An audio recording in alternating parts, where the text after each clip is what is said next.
Welcome everybody, Joel Silverman here for another episode of the Montana Business Vlog. Want to introduce you everybody to Andy Rahn. Andy is an amazing appraiser who has now made a shift in his life, and he has started a company called the Montana Land Source. And I can't tell you how excited I am for this interview because, Andy, this is such a neat thing for me to get someone like you who is from such a different background in business, that in business is not technically your background, but to see how you shifted from appraisal work over into Montana Land Source and what a unique concept it is. Mm-hmm. So, Andy, help us with your educational background. Well, I went to college, a couple different colleges, but graduated in land resource science. So it was always ag, soil science, which I ended up with a minor in. I was angling to either be a soil scientist or be in production myself. Wanted to be a producer in my 20s with my young family, or conservationist or whatnot. And you graduated from MSU, correct? I did. I started at U of M though, and went to Humboldt State University in Northern California, and then ended up at Montana State. Yeah, I wouldn't have admitted that personally either. So I'm a Grizz, so I had a fun interview with Mike Hope here, and all he did the entire hour was just razz me for being a Grizz. So yeah, I come from a family of Grizz, but so I broke the mold because I was an agriculture major. Yeah. So after you graduate from college, you start working here in Bozeman, right? Correct. And what was that?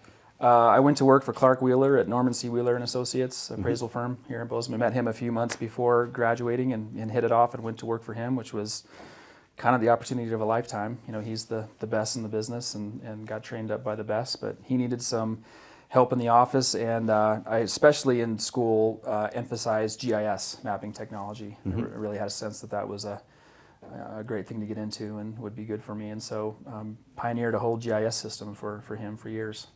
And then you go from working GIS to actually being trained up as an appraiser. Correct. How did you find that shift?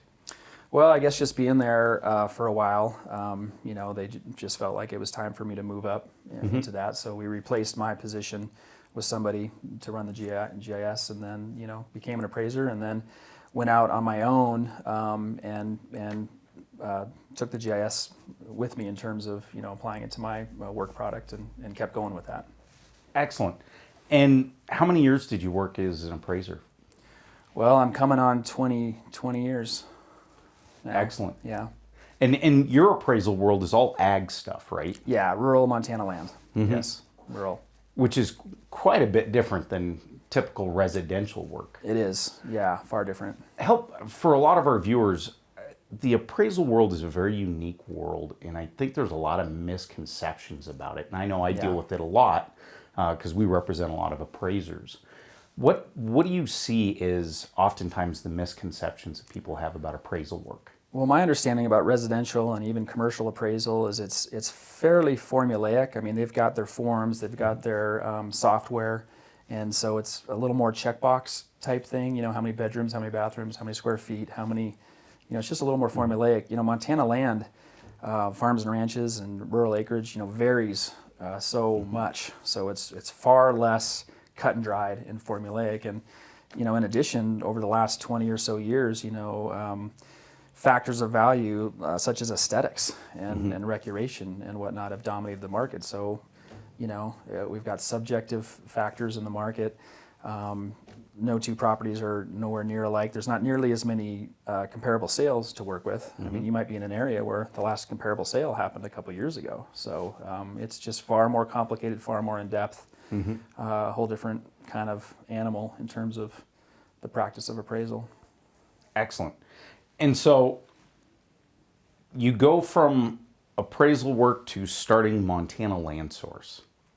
Yeah. How does that come about, and what is Montana Land Source for our Well, the viewers? way it really came about, so like I said, I started out doing mapping in GIS. When I first went to work for Norman C. Wheeler and Associates. So I had been mapping properties, for years and years, and by the time I was out on my own and doing my own appraisals, 10 plus years of mapping properties, and this looking at this desktop of, at this point, thousands of mapped properties. And the way it really started was looking at that desktop and realizing, I think this has value beyond just writing my own appraisals, and would people pay to access some of this information, some of this data? So that's where it started. That was the idea. And it took years, just the technology of, in an efficient way, publishing that in some way online that people could access. I mean, it was really quite a process, but as technology kind of developed and finding the right software and getting that done while writing appraisals, got to the point with some pilot projects where it's, making that map available online on a subscription basis. And then it's just grown from there. What made you think that this was a great idea, that you needed to put this product out there?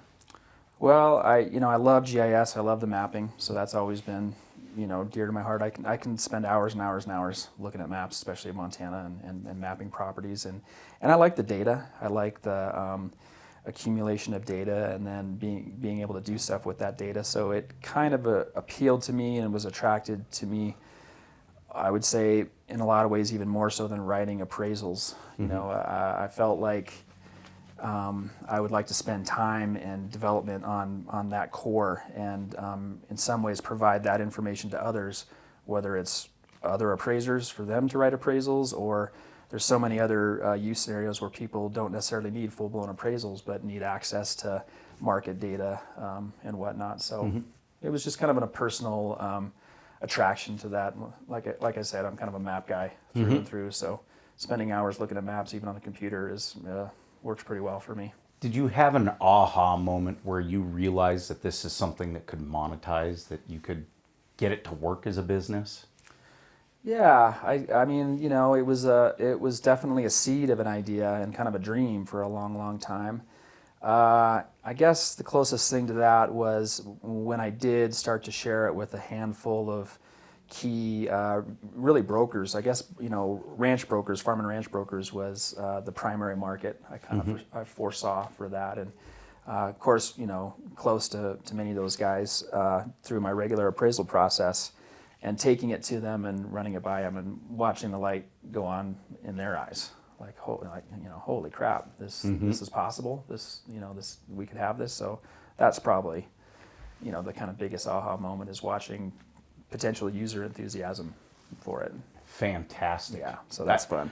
I think that's something we don't do enough in business, is ask our potential clients or customers, what do you think about this? Is this a possibility? Would you be interested in it, or would you pay for something like that? Right.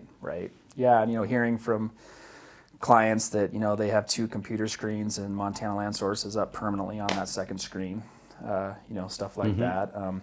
I actually was in a high-profile ranch brokerage office a couple of years ago, and one of the brokers it was a new office, and so they were giving tours of the office, and stepped behind the desk and saw Montana Land Source up on or I'll share another one. I was in a continuing ed class with, maybe 50, 60 brokers taking care of continuing ed, and I stood up in the back of the room, and of course everyone's got laptops, kind of multitasking, and I could point out and count a dozen or so Montana Land Source up on screens while they're going through their continuing ed. So things like that let you know you're on the right track and bringing value. Now, you told me a story about working with Greg Gianforte on your company, right? Yes. Tell us that story, because I thought that was really unique and neat that he was giving back. Yeah. So before he got into politics, he's passionate about entrepreneurship and small business. And before he got into politics, he made himself available for consulting, and it was a bit of a program where you could, call him up or sign up or whatever, and get on the docket and get, it was 10, 15 minute consulting, as a startup. And I did that with him, and got a lot of good information that I still use today. And the funny one I remember is he's asking me questions, of course, about Montana Land Source and the product. And, he's very, very direct, and he kind of cut me off and he said, wait, whoa. You have a product you're selling. You're selling subscriptions now, today, for X amount. And yeah. And he said, stop developing and sell. Sell, market, sell, market, sales, sales cure everything. And it was good insight. He said, you're a tech entrepreneur, and you guys just want to lift up the hood all the time, tinker under the hood, and not sell. And I still struggle with that. I still just want to play under the hood, and I got to get it perfect before. I got to get this fixed, this fixed, this fixed. So that was very, very good advice that I still strive to, but struggle to follow through with sometime, is just put the lid, shut the hood, and get out there and market. Yeah, I know my world, attorneys are very guilty of it. Yeah. Right? We go to law school, we learn about the practice of law, or about how to be a lawyer, but we never learn the marketing side, the business side of practicing law.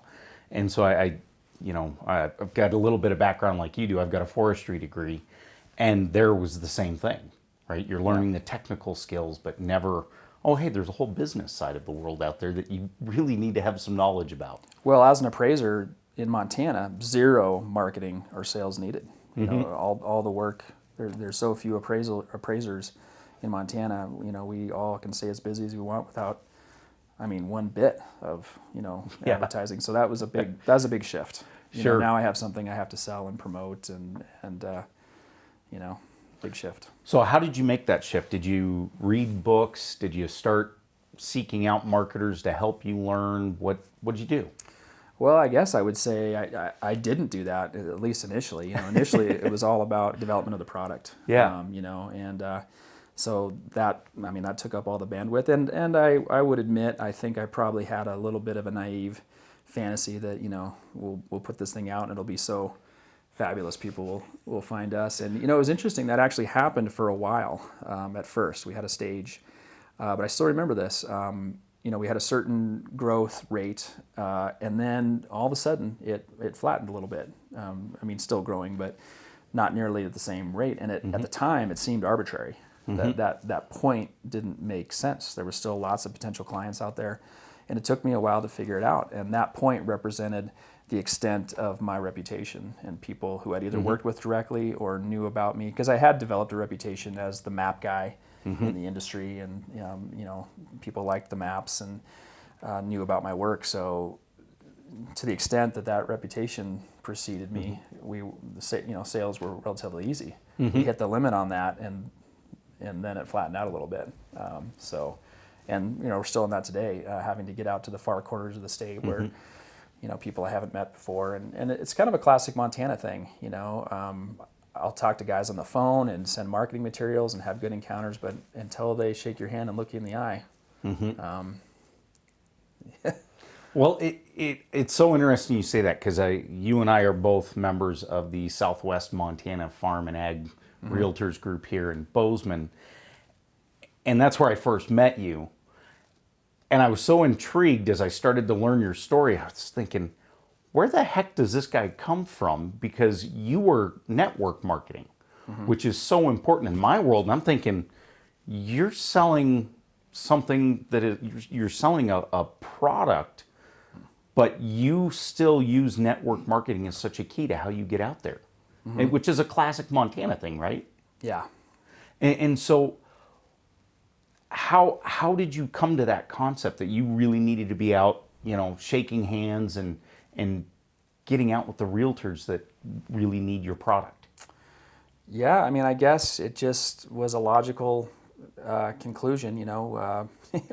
We need to get to these people, and it's funny. I'm also part of the Billings Farm and Ranch Brokers group, because I live over there now, and these ranch brokers. It's not that uncommon for me to have known these guys for a long time and be working on them for years. And sometimes I'll even write them off. This guy, he's just never going to do it. And then seemingly out of nowhere, here's the check, sign me up. And so everybody has different tipping points in my market. And this has been, a bit of a adjustment and a perspective adjustment. We'll market potentially for years before someone will finally pull that trigger. A fun story: a Billings ranch broker who I really, really wanted and needed as a client, actually, because he had a bunch of ranches that we wanted on Montana Land Source that we weren't going to get if he wasn't a subscriber. And I'd known him for years, had a good relationship with him as an appraiser. and been working on him and trying to talk to him and, this and that. And it was after a Billings broker meeting. He said, well, why don't you come back to the office and we'll talk. And I sat in his office for 45 minutes, maybe an hour, hearing everything that was potentially wrong with Montana Land Source. He had concerns about maps being out there available and people going and looking at his properties without him, all these kind of things. And I just sat there and, finally stood up to leave kind of with my tail between my legs. And he handed me a check for a subscription. Has been one of my best clients ever since. Wow. And I think that's a bit of a Montana thing too, being willing to sit there and hear somebody's concerns, and all the while keeping your mouth shut and your eyes, your ears open and your mouth shut. And he gave me some ideas and concerns that were invaluable. Some things that he was concerned about that we, to this day, make sure that we take care of and whatnot. So. It's double-edged. Sometimes it's frustrating because, of course, you just want to put out your product and have them come to you in droves. But I like that engagement. I grew up in that world and really respect these old guys. And we talked a little bit earlier before the cameras were on about, we're a kind of bringing a tech product to an old school market, and I embrace that we're a bridge. We're trying to do it right. We're trying to make it accessible and a worthwhile technology that actually brings value. And so it's fun to introduce those guys to that technology. And we strive with our online map to have it exceedingly simple. And that's a balance too, because we want to add features and do cool things, but we don't want to be an overcomplicated product. So it's a balance. What do you find most challenging in this business?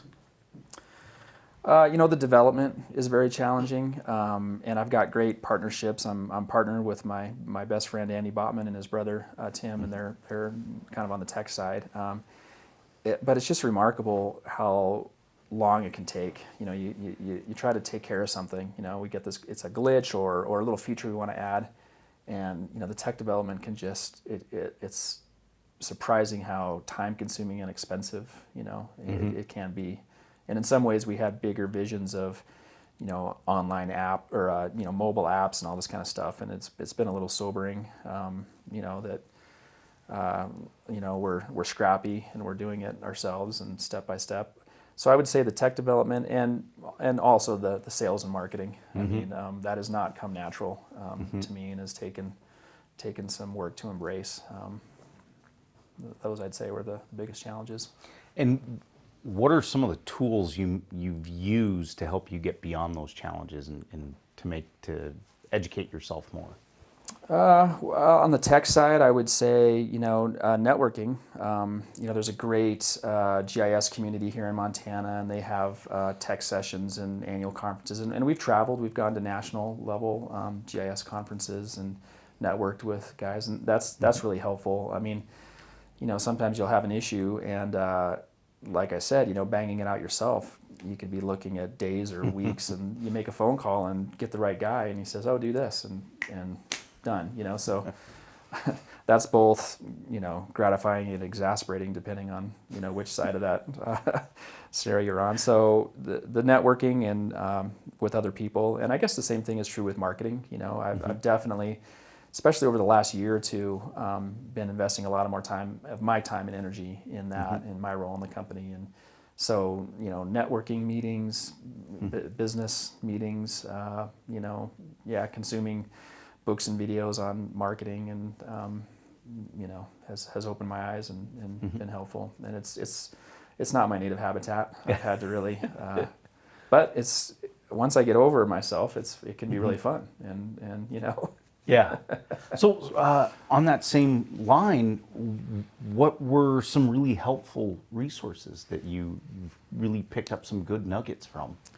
I honestly, I think there's so much information online. So I think, just looking at videos and I'm trying to think of books I've read on marketing. And I got to admit, I'm not sure there's any that I've necessarily read from start to finish as much as picking up picking up pieces here and there. I'm a Dave Ramsey fan. He's on the radio. You know, he talks a bit about it in some of the books he's recommended.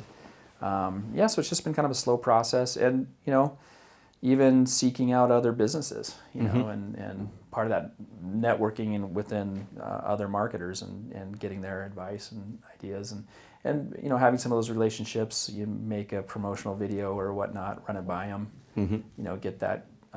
And one of the interesting things about marketing for me is sometimes it's the littlest thing. You know, the littlest light bulb comes on, and it changes everything.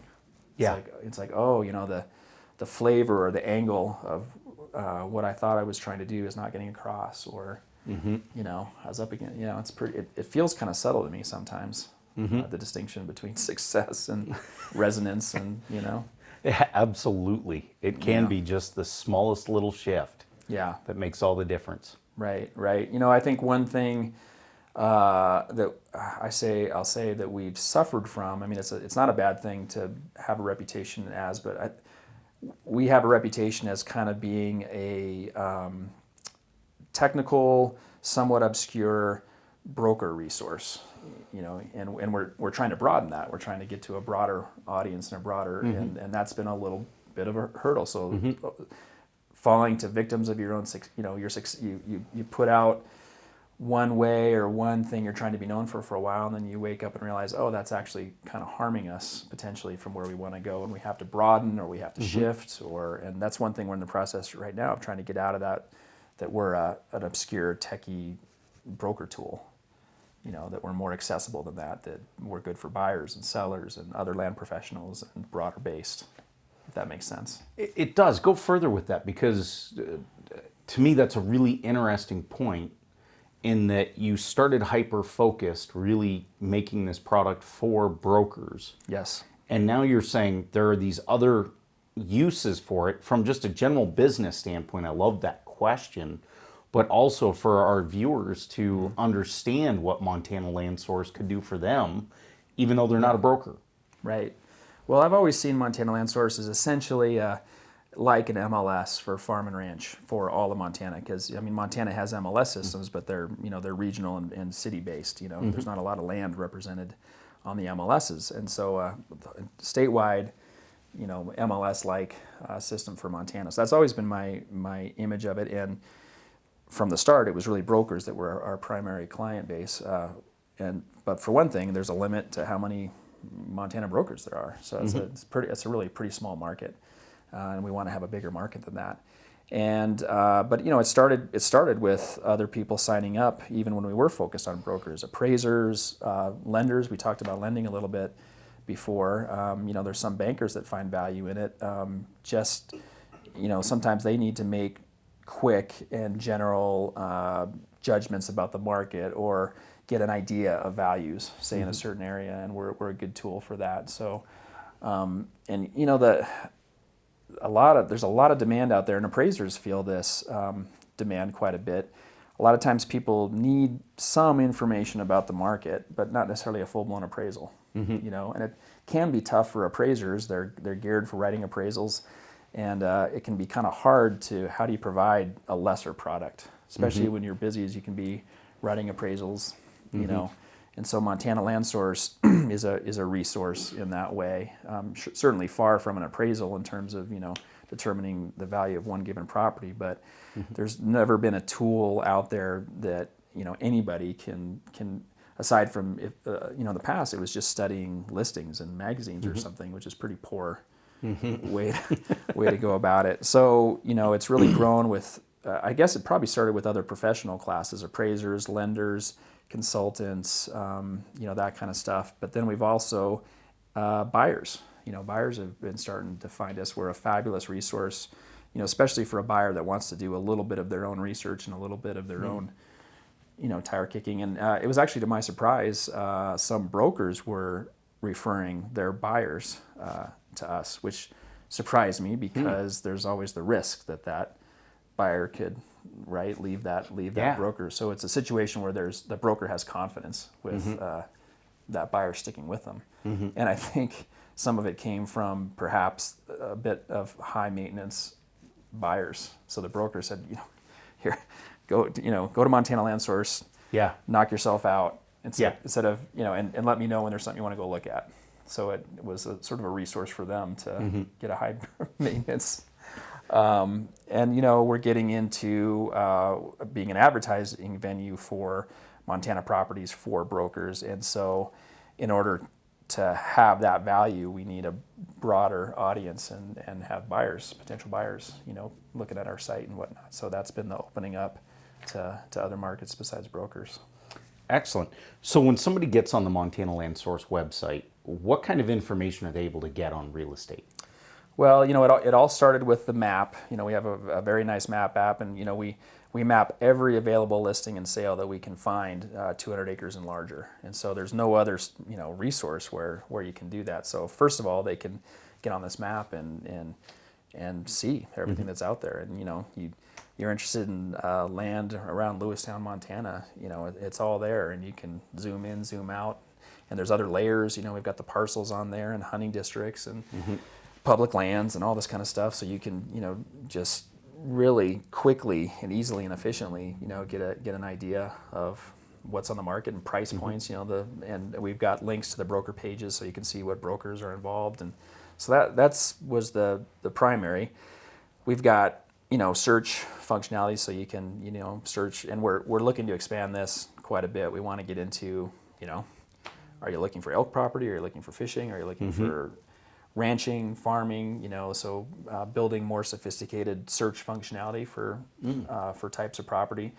We're increasingly doing market stats reportings. So being able to know, because we've got, through the process of doing this for years, we've got great data, great data accumulated, and there's been a shortage of that in the market. Only a few brokers and appraisers even set out to do any kind of true market reporting, and we've arguably got some of the best data available out there to do that with. So we're looking forward to putting that out more and more over time. Yeah. What since you've got this data and clearly you stay on top of it, what kind of trends are you seeing right now? I mean, because we're filming this right in the middle of the COVID pandemic, Yes. and it's very interesting what I'm seeing from realtor friends on the residential side here in Montana, where they're literally walking in, using their cell phone to FaceTime or just video a house that they're selling sight unseen, other than the video of them walking through the house. Yeah. Right? Like, their buyers are from out of state. What are you seeing in the ag world? And Well, lots of questions. We get lots of questions about that. For one thing, the Montana land market is a slow-moving market. I mean, transactions typically take 60, 90, even more days. So it's going to take time for us to truly, it's not like other markets where you get instant feedback. So far, we do not see much impact. Market seems to be busy. I guess I see two factors. We're very tied to the national economy. A lot of our buyers are from out of state. So certainly, big impacts to the larger national economy have impacts on us here. So, I'm concerned about, if we suffer serious economic impacts, that might, put a damper on our market. But a counter factor to that is, the fact that Montana land has built-in social distancing. And I mean, two things. One, people do gravitate towards tangible assets in times of uncertainty. So land and gold and that kind of stuff. So that's in our favor, not to mention, potential built-in social distancing. So, people from out of state can, and Montana land has proven to be a good investment over time, often outproducing other investment classes. So, you make an investment and have a retreat getaway for your family. And brokers are certainly talking quite a bit about this, talking this up. I think some of that might be broker optimism. We'll just have to play it out to see. But and we really have some exciting statistical things coming on. One thing no one has ever done that we're on the verge of being able to do is have live stats on the website. Historically, what we tend to do is it's kind of like the whole year has to go by, and then we give our annual presentation and say what happened last year. Yeah. And we kind of need that whole year to even unpack what's happened. But with all the data we have in Montana Land Source, putting that data live, and I'm particularly excited about this. So being able to say, on this day, this is how many properties are on the market. This is how many have sold this year so far. Or how many have been taken off the market so far. And contrast that with this day last year, contrast that with this day the year before. And what that'll give us, we've never really had that kind of metric. And so, and it's good timing with this coronavirus, because if there are impacts, that we should be able to show it quicker. Yeah. Because if numbers are down or numbers are up significantly since this point last year, we know something's happening. So we're really excited about that. Excellent. Is that something you guys have already released on your site, or it's some? soon? I mean, we have some stats on there, but no, that what I just talked about, that level is coming soon. It's not up yet. Again, technical. It's amazing the technical details. To pull something that off and make sure it's accurate. Make sure the data there's a lot of data combing and data cleaning, and it's pretty involved. Another thing I'll throw out about that in terms of unique about Montana Land Source, appraisers typically really only track and pay attention to sales, because that's the comps they use, and until it sells, what's the value. What's really exciting about Montana Land Source, because part of the service was to map and have available all the listings on the market, we started tracking listings in a way that nobody else has been able to before. And active listings are actually a pretty important part of understanding what's happening in a market. Sales are really only looking back, but listings give you more of a dynamic present picture. And even other appraisers that, have done good jobs in terms of, trying to put out information and data about what's happening in the market haven't had, and one surprising and particularly valuable thing that we've been able to document the last 2 years, and I don't think this is unusual, more listings in Montana actually leave the market than sell every year. Explain that. Well, we have a lot of, there's a lot of overpriced properties on the market. This is a problem with non-disclosure in Montana, and there not being a lot of information available on market values. A lot of sellers tend to put properties out of the market. All they're looking at is other high-priced listings, and that's what they base their values on.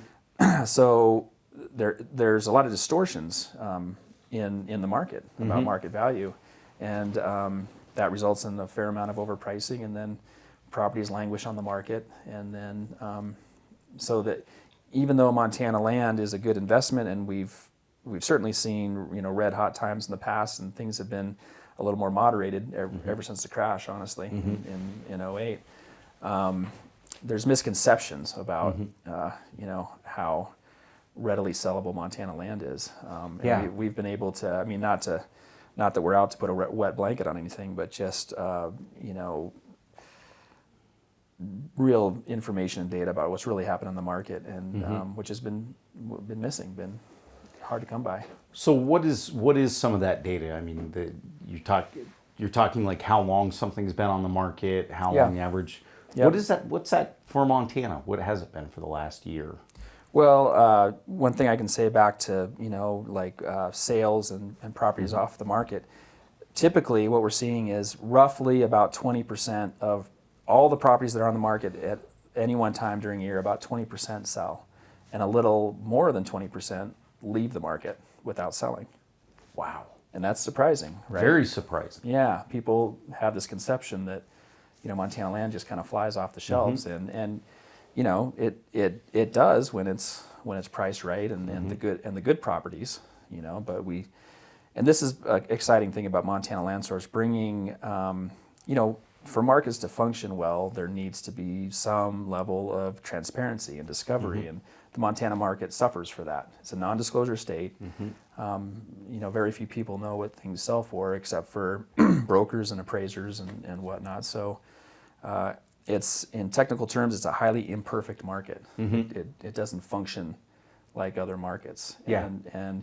even though Montana Land Source does not disclose sale prices for sales because of non-disclosure, nonetheless, we bring together a lot of market data that's never been brought together in one place. And I actually think, it might ultimately improve the overall market in terms of just having a better resource for market information. Because from an appraiser standpoint, it can be hard to watch the market, not function very well. And you get the calls from sellers that want help on pricing their property, and they're a couple times off in their perception of what their place is worth. That's hard. Yeah. That's hard to communicate, to be the bearer of bad news. Yeah. Stuff like that. Yeah, absolutely. Yeah. So what are some other fun things that are going on for you these days? Well, I guess, stepping into media, we're starting to do videos, and we've got a podcast that we've been working on. Tell us about the podcast. Well, I was actually approached by Coulter DeVries from Clark & Associates, who's a broker in Billings, and it's called Ranch Investor. So really trying to bring together guests on that program with in-depth knowledge and information, some other appraisers, and people about ranch investing. So just really, again, stepping into the media thing, and we're redoing our website right now, trying to really improve the experience, and better represent who and what we are. So, I mean, that seems to be the constant struggle, if you want to call it that, or challenge, or opportunity, is accurately representing who you are and what you're trying to do. And Coulter started that pretty recently, right? Yeah, we've got we want to get about 10 recorded before we start to release. Okay. So we haven't released any yet, but we've recorded about 5 or 6 of them. And he's got a nice studio set up, so it's high quality. And excellent. Yeah, and I think he's a talented mediator. He's good at asking questions and getting that stuff out of people. And we've got our list of people to get on the program. And we want to have an ongoing every 2-week release. Excellent. So pretty ambitious. Yeah, that is. Yeah. Yeah, he approached me at Clark's annual presentation, and the one that you and Clark gave, and he started telling me about it, and I was like, yeah, go do it. That sounds great. He's in partnership in his office with a media person, a very nice studio. Perfect synergy. Yeah, and it makes a difference. I mean, I've done stuff, on your cell phone or whatever, but so Absolutely. trying to, bring quality to it, and there's so much opportunity. Of course, stepping into all of it and keeping up with it is another thing, but. And what's his podcast called, so people can go find Ranch it? Investor. Ranch Investor. Yeah, okay. and I don't think the website's up yet, but it's going to be ranchinvestor.com. Excellent. Yeah. Speaking of great things, you're over here visiting your daughter and your grandchild, right? Yes. So, and you've got another one coming? Yeah. So I have a grandson that's going to be 2 next week, and another on the way, due in August. So. Excellent. Congrats. Yeah, it's very, very exciting. So on the business world again, since we just started talking about COVID, right?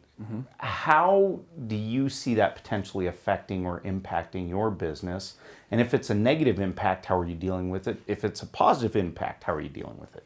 Well, truthfully, I feel really lucky. I mean, it really hasn't been that much of a difference. I did move my office home, for a while, but we haven't seen any impact in our business so far. I mean, even, and this applies to appraisal too, but people need the information and the help, whether times are good or times are bad, kind of thing. I mean, if things get real bad, I certainly could see, brokers potentially going out of business or cutting costs or whatnot. So, we could see that, but at the same time, the more difficult things are, the more people need and value good information. So I guess I see it as but I got to say, I just increasingly feel incredibly lucky when you hear stories about what people are going through, that it truthfully hasn't been that much of a change in our world, which is, I miss getting out and seeing people as much. I am the secretary treasurer of the Billings Farm and Ranch Brokers meeting, and we did our last meeting via Zoom, so that was an experience. But brokers most of the brokers I talk to say they're pretty busy.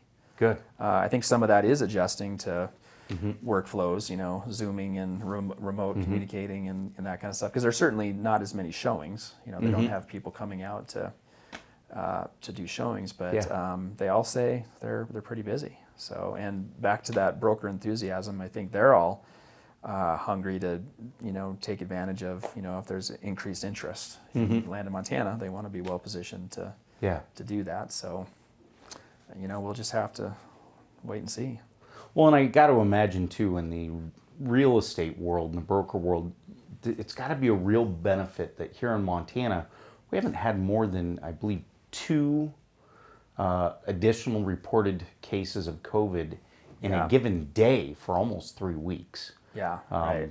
And so that's got to be drawing eyeballs to them and people looking here. Yeah, it will be interesting to see. And there's a lot of talk, of talk about, we're going to have a flood. We're going to, people are just going to flood our market. And we'll have to wait and see, how many people will truly act on that. Yeah. I mean, a lot of people like to talk about how much more activity their website's getting. Well, that's a lot different than sales. That's people stuck at home.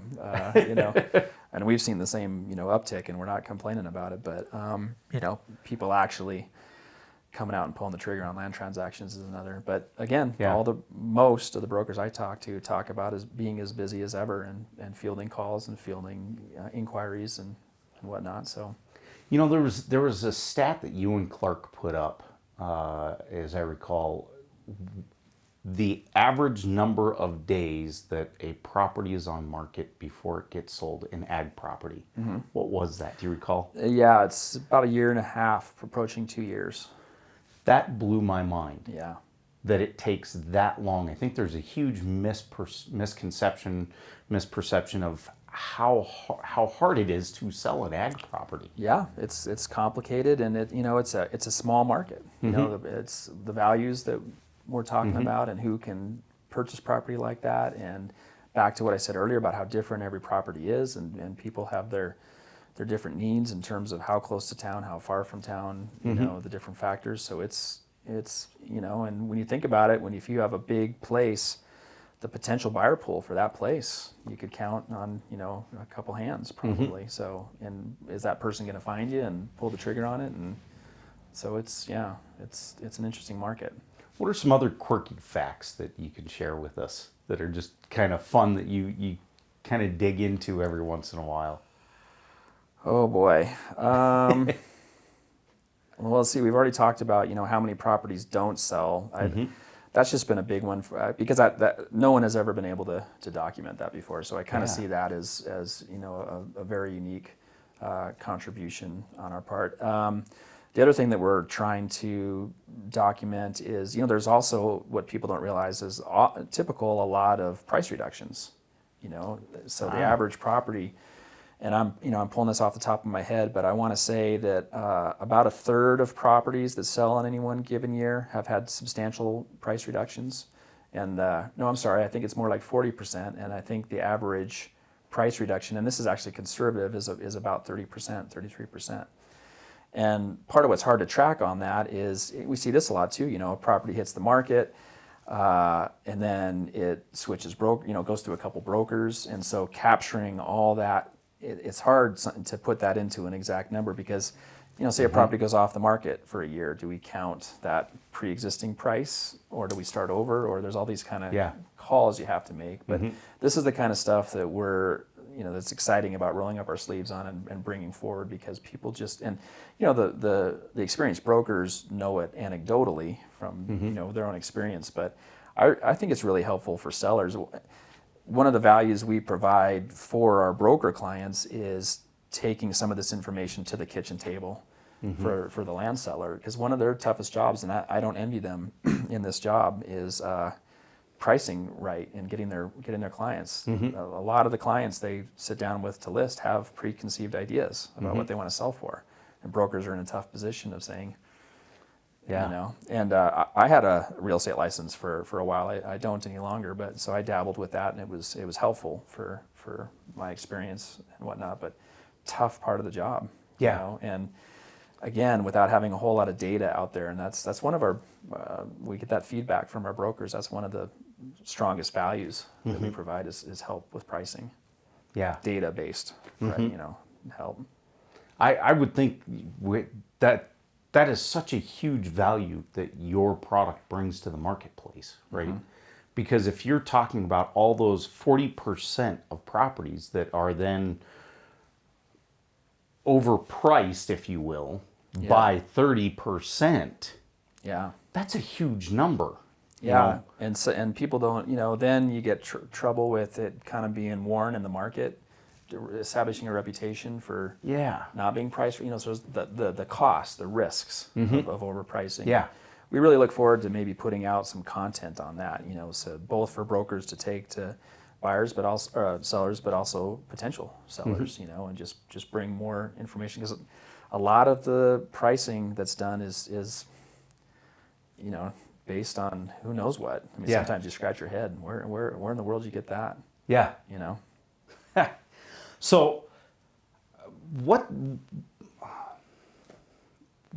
is something that, if I were a buyer, something that would, if I came to Montana Land Source and I'm online, that would be really helpful that I can get from Montana Land Source that would help me? Well, you know, of course, just access to information and having it all in one place. You know, otherwise, a buyer is confronted with either scrolling through websites and looking at individual inventories of individual brokers, or you know the print ads and online ads out there, which typically aren't ordered, aren't in any, you know, the print stuff especially. It's like, you know, maybe you like, you know, the Lewistown area or you know, the Missoula area or something. You have to flip through the whole thing and look at each ad to tell whether they're where you want, you know. So, you know, we really bring it all in one place. It's funny, I get this question sometimes on our search, that you can enter in some factors to search for. We don't have any geography, and people call and ask about that, and I say, well, we don't put it in the search functionality because there's a map to work from. You know, use the map. You know, Gotcha. if you're interested in Cascade County, pull up the map and look at Cascade County instead of typing in Cascade County and getting a list. You know, so teaching people, some people are either map people or they're not. Yeah. And maybe that's a little bit of a problem of ours. We're such map geeks, but trying to encourage people, like learn how functional and you know, a map can be for. And you know, some of these buyers are from out of area and whatnot. You know, you can learn about an area. You can learn about how close are you to amenities that you might be interested in. You know, how close are you to the mountains, or how far, or to town, or whatever. You know, learn a little bit about Montana geography and what areas you might be interested in. And, you know. Can the general public go on Montana Land Source and play around on the map? Yeah, I'm glad you brought that up, because initially we were strictly, you know, behind a paywall, but that's a shift we've taken to put more and more free content up. You know, of course, at some point you're going to hit a limit, because that's how we make our money, is through subscriptions. But but we've put more and more free content up all the time, so there is quite a bit of useful. We have cadastral in our map, so a lot of people are familiar with the Montana Cadastral website. All that information is available on our map app as well, including more stuff that's different than the Montana Cadastral page. So, yeah, we've striven to make it a public resource, you know, as much as possible. Excellent. Well, I know our audience is going to love it. I know Jim Toth, who we talked about before. Yep.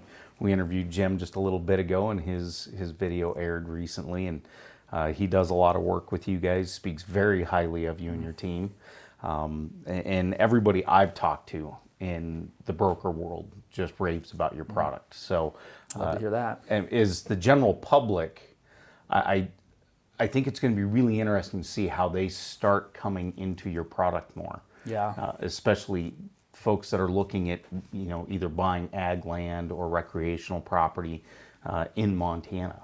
Well, and I think, you know, what's a challenge, there's so much out there. There's so many tools, there's so many products, there's so many, and, you know, of course we bump up against that. And a lot of brokers, like the last thing they want is another website or another software or another, so getting over that hurdle and convincing them, no, this will save you time, save you money, be an efficient tool. Yeah. And, it's interesting also what you bring up, word of mouth. That's certainly within the broker community, without a doubt, has been, our strongest marketing tool, but there's a lot of competition out there, and it's not going to stop. There's going to be more and more available all the time. So, staying on top of that and really working hard on providing value and not headaches in terms of logging in, logging out, and navigating a website. And 'cause, we all spend so much time doing that.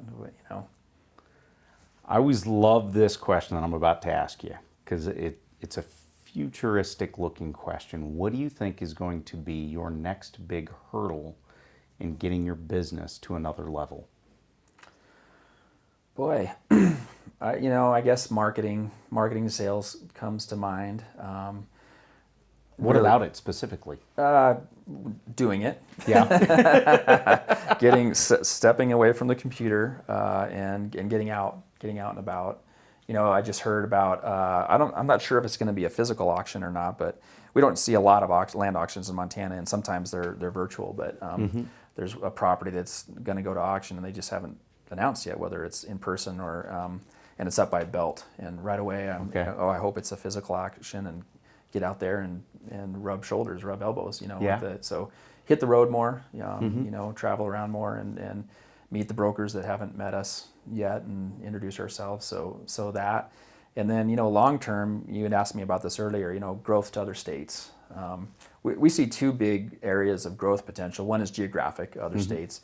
The other is size. We're historically we've been 200 acres and up, so really only the large acreage, and we are doing more and more smaller acreage, and brokers can advertise smaller acreages on our website as of now. But if we get into 80s, 40s, 20s, that expands the market. Huge. There's so many more people involved in that sector than the large, but there's also a lot more labor of doing that mapping and doing that.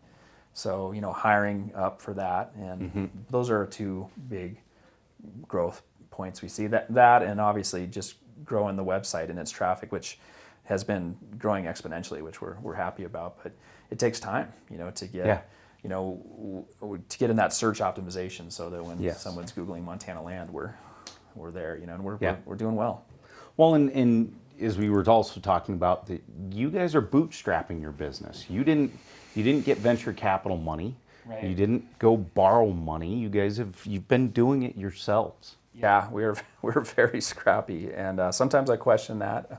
And wonder if we're. But like I shared earlier, we've had a couple opportunities, and boy, when I'm talking to somebody and I start to feel like we don't share the same vision, that's hard. Yeah. And it's hard to think about giving up control and whatnot. We were in talks with the one outfit about some significant investment and actually taking this national. And the joke was, maybe we'll call it Willow.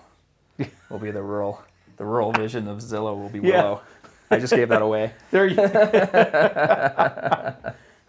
Well, Andy, I can't thank you enough for joining us today. This has been Joel. Fantastic, eye-opening for me. Everybody, you can catch the Montana Business Vlog on any of the podcast channels. You can catch us on YouTube. Give us a shout if you have anybody you want us to interview. Andy, Rahn, everybody, Montana Land Source. What a fantastic interview. Thank you. Thank you, Joel. Enjoyed it immensely. It was wonderful. Have a great day, everybody. Big shout out to our sponsors, Silverman Law Office, RC3 Consulting, and of course, our big guy behind the camera, Brad Oldhouse and SocialFlixx. He's patting his belly, but that's what Brad and I do best. So have a great day, everybody. Thanks so much for joining us. Thank you.